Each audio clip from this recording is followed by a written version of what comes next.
consacré à des disparus qui ont pratiqué les médias. Soit ils sont journalistes, soit ils sont caméramans, ou elles sont caméramans ou journalistes, soit ils sont dans d'autres corps de métier du journalisme, de la pratique du métier de journaliste. Ça a été pour moi un moment d'émotion parce qu'on nous demande de rendre hommage à Sidi Lamine Niasse, à Babacar Touré, on demande de rendre hommage à d'autres jeunes journalistes comme Gati Diop, qui après 10 jours après m'avoir interrogé, j'ai appris qu'il est décédé malheureusement. Ça a été une journée assez dure à vivre parce que reviennent en souvenir un certain nombre de choses, des gens avec qui vous avez partagé beaucoup de choses. Mais ce qui était le plus important, c'est que l'Association nationale des caméramans et camérawomen du Sénégal décide de rendre hommage à ces personnalités. C'est une façon d'appeler les jeunes confrères, ceux qui n'ont pas connu ces personnalités, à s'approcher davantage de gens qui les connaissent et également étudier davantage comment ils ont pratiqué le métier de journaliste. C'est une façon de participer à la formation des journalistes sénégalais en leur donnant des exemples, des gens qui ont très bien fait ce métier-là. Pour ma part, il n'y a pas d'âge d'or du journalisme. Avant, il y avait des problèmes dans la pratique du métier. Aujourd'hui, il y a des problèmes. Mais à chaque fois qu'on arrive à une étape de l'histoire, il faut voir le passé, il faut aller apprendre auprès des aînés qui ont pratiqué ce métier-là.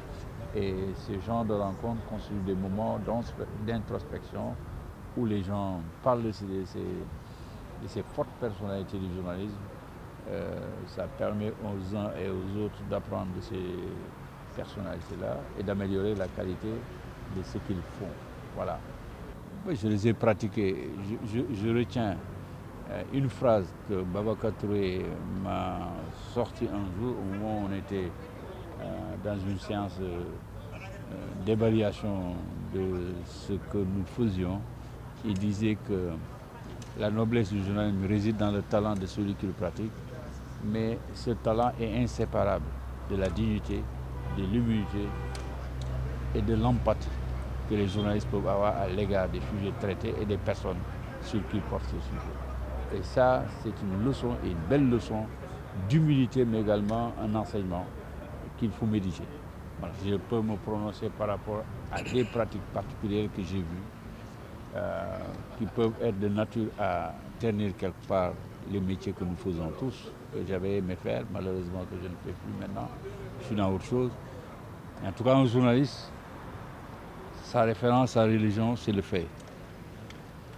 Un journaliste, c'est l'humilité, c'est la distance, c'est l'empathie vis-à-vis de toutes les personnes qui sont impliquées dans le traitement de l'information. L'empathie ne peut pas dire la complicité, mais quand vous parlez d'une personne, ayez à l'esprit que vous parlez à une famille, vous parlez d'une famille, vous parlez d'une institution, etc., etc. Et c'est important de ce point de vue-là d'être mesuré, avoir de la retenue, de l'humilité. Voilà. Merci à vous.